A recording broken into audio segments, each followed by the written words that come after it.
everyone, and welcome back to my channel. This is Rosh from the Poor Millennial Mom, and this channel is all about cash stuffing, budgeting, and debt repayments.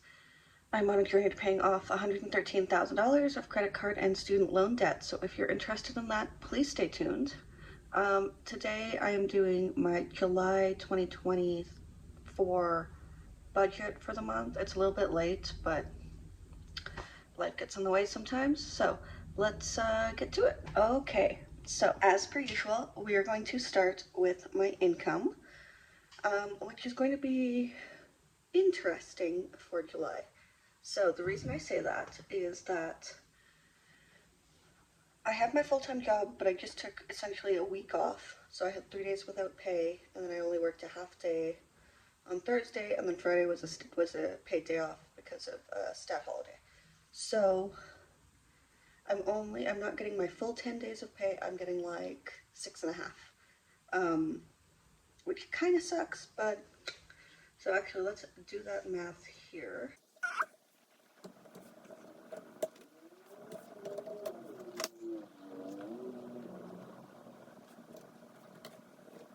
Okay, so basically I didn't work as much, um, and so my next paycheck is going to be just slightly shorter than usual, but that's okay because I also got a part-time job working at the Stampede, and that job is going to pay me, again, I'm not entirely sure. I'm making 22 an hour. I'm working 40 hours over 10 days. But I also get a tip out, and then I will probably work like a little more than that 40 hours. So I am going with a very conservative estimate of like $1,200 for that job for the 10 days. Um, it'll probably be more, but as I like to say, I would prefer to budget down, like for the lowest common amount, than for the highest amount, and then be disappointed. So that's what that is. And then for benefits, child tax as usual. There's a carbon rebate, and then I think I also get my GST rebate. So this actually might be closer to like 650. So that means that the total there is 43.50 for the month of July. Now I'm not sure how accurate that is. Again, we will have to see how it plays out. But I'm kind of budgeting on the lowest and then hoping for the best, right? So we are going to break it down into my 5 categories, and we will start with the most important one, the must pay category. Now, this is the things that I absolutely have to pay every single um, every single month. They're like necessary for our life, right? So that's must pay. So we have rent. Rent is my portion is $1,000. That includes my half of the rent, actually a little bit more than my half of the rent. And then it also includes we get a spot in the garage starting July 1st for $85 a month. So it also includes that, which will be good because it means we can store one car in the garage or use it for extra storage or kind of like, whatever we need.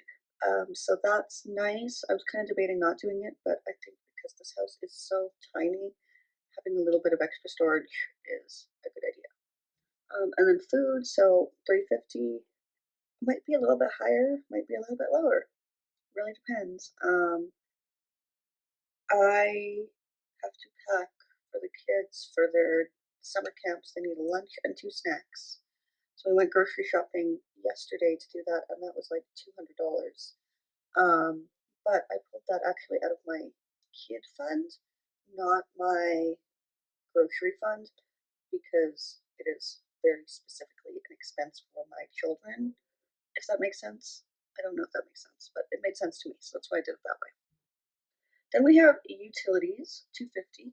We finally have tenants in the basement, which means that the utility bill is now going to be split 60-40, so we pay 60, they pay 40.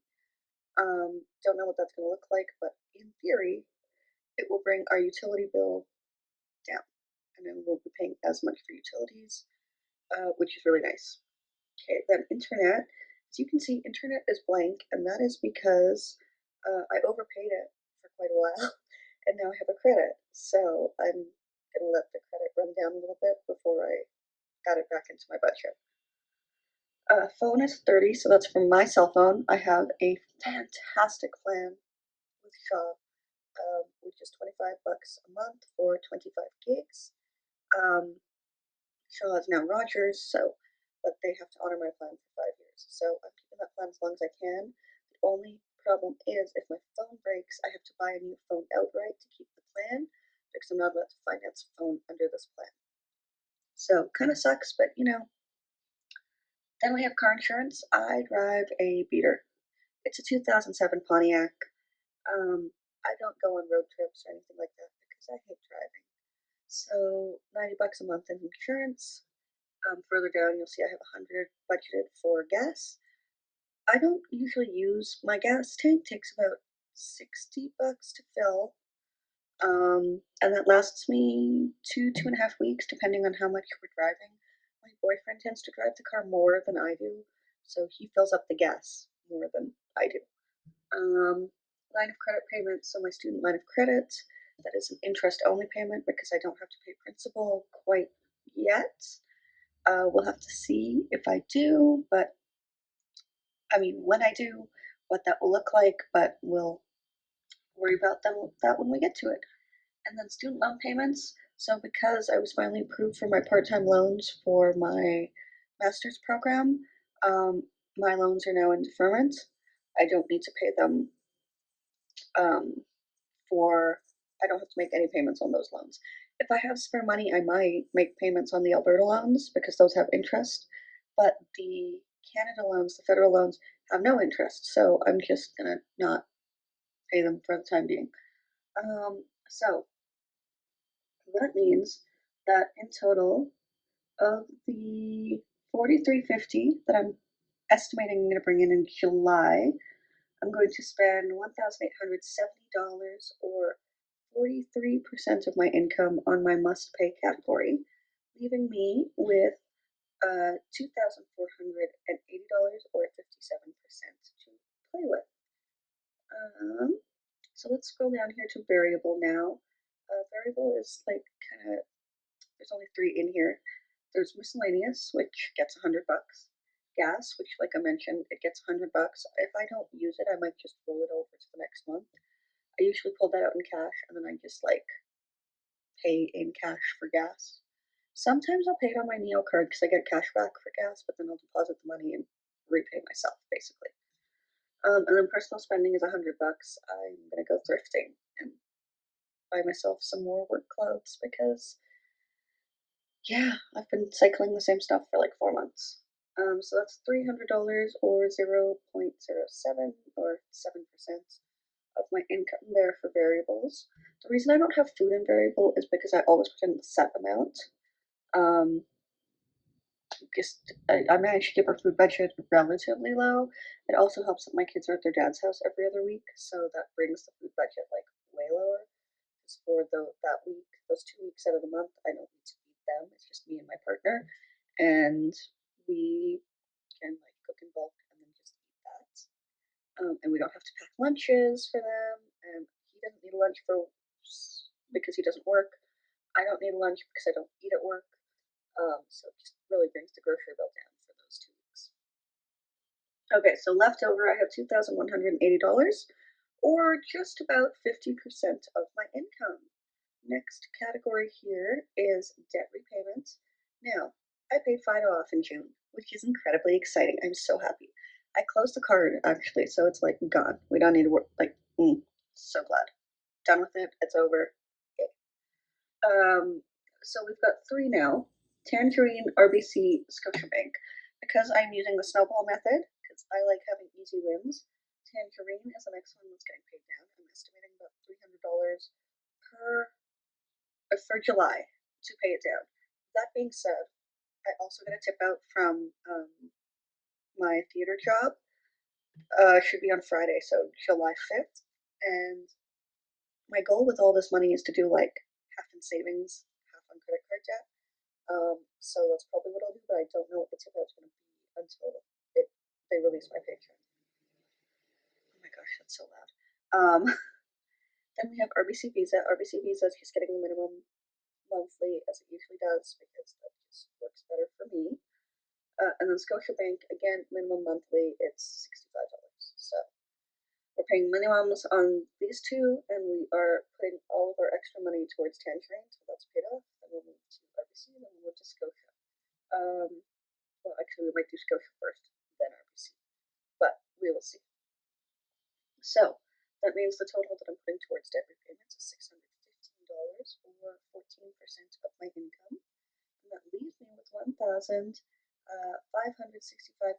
or 36% of my income. So now let's go up here to sinking funds and savings. Now, this is going to be interesting. So, first of all, I do have sinking funds, and I do have savings, and I do have an emergency fund. Some of those still need to be filled, some of them no. So let's go through it. First of all, we have my TFSA. This is my tax-free savings account. I generally invest this money. I put in $50 a month, and it auto-invests it, and then I reinvest all my dividends to let it grow. So this one is kind of set it and forget it.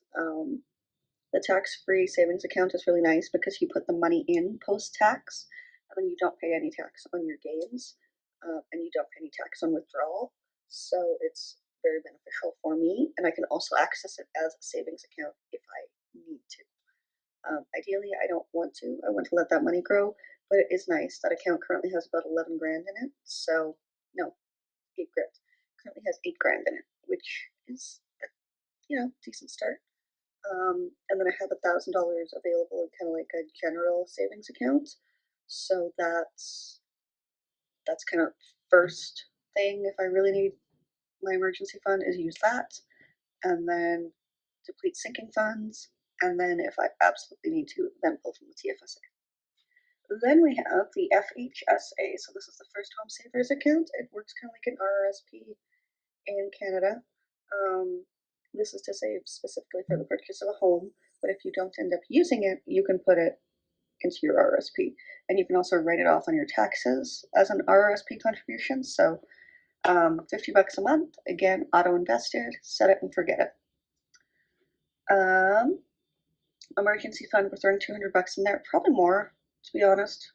Might be more like, oh, let's say 435. Let's see if that screws anything up.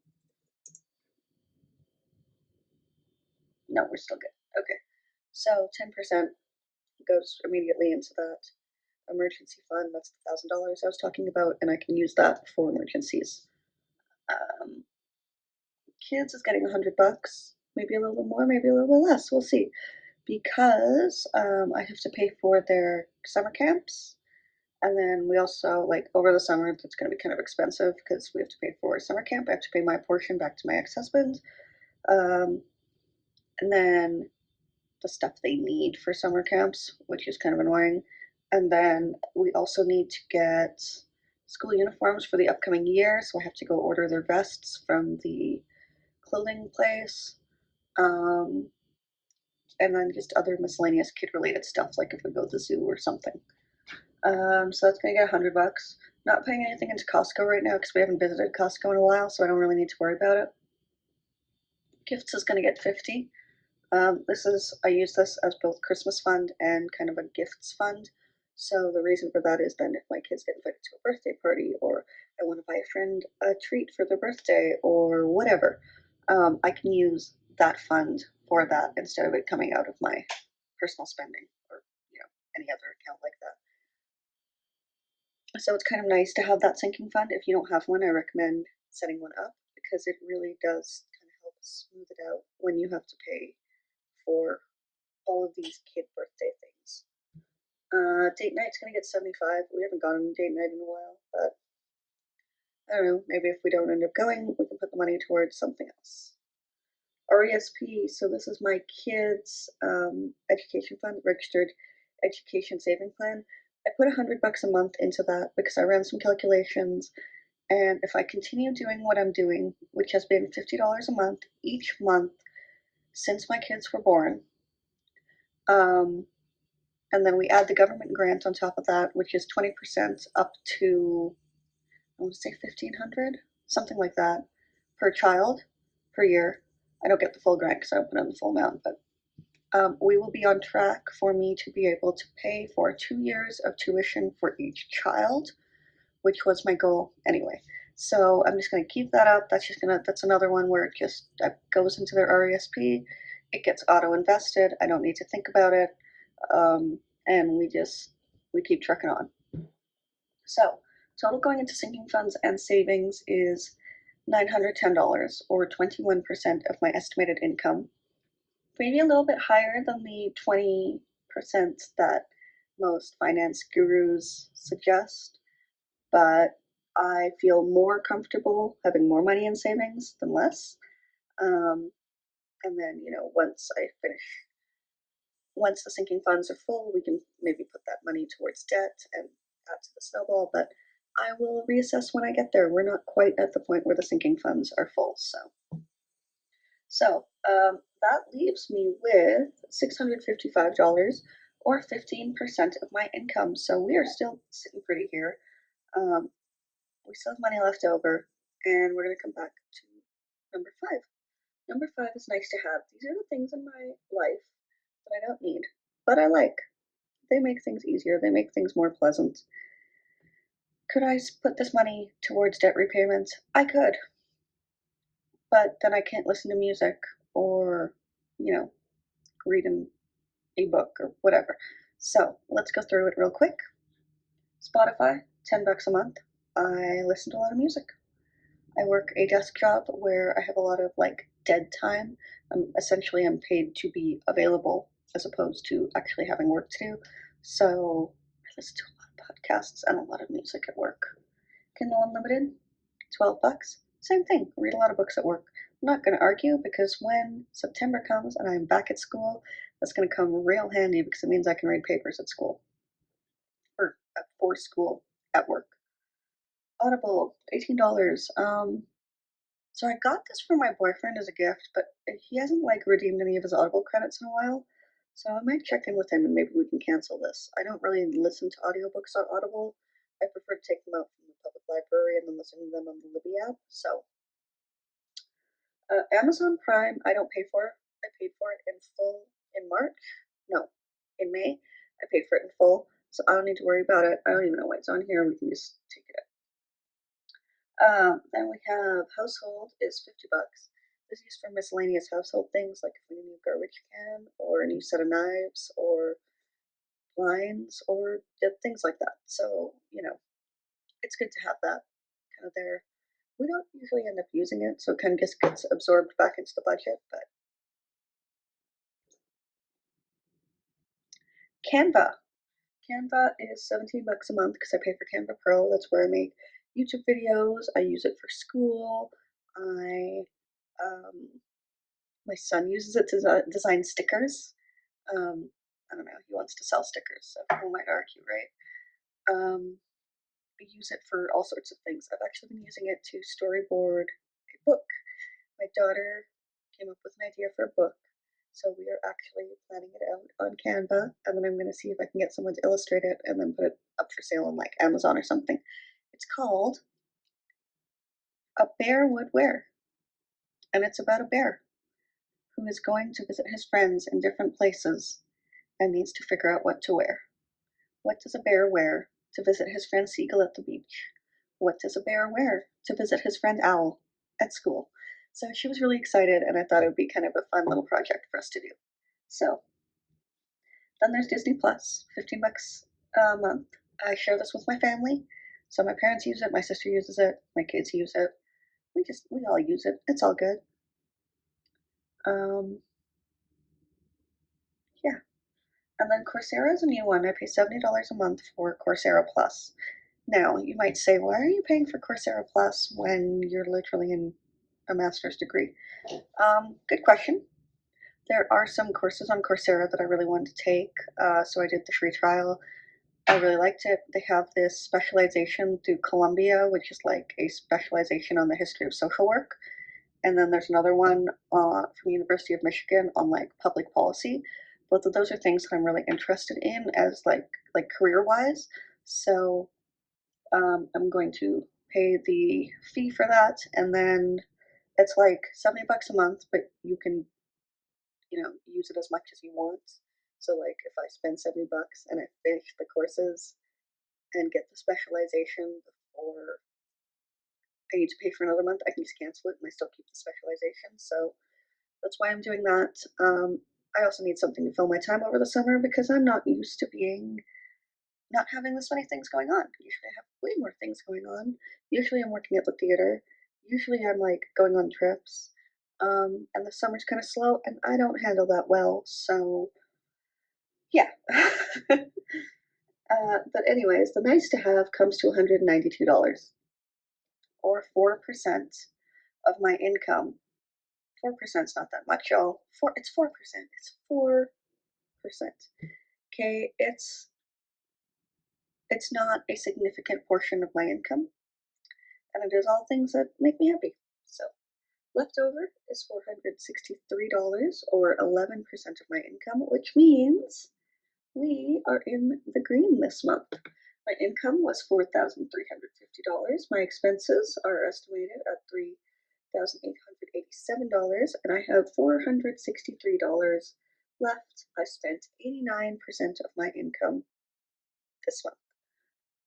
What might happen with that money? Well, I might put it towards debt. I might use it to buy myself some new clothes because I'm in dire need of some new clothes for work.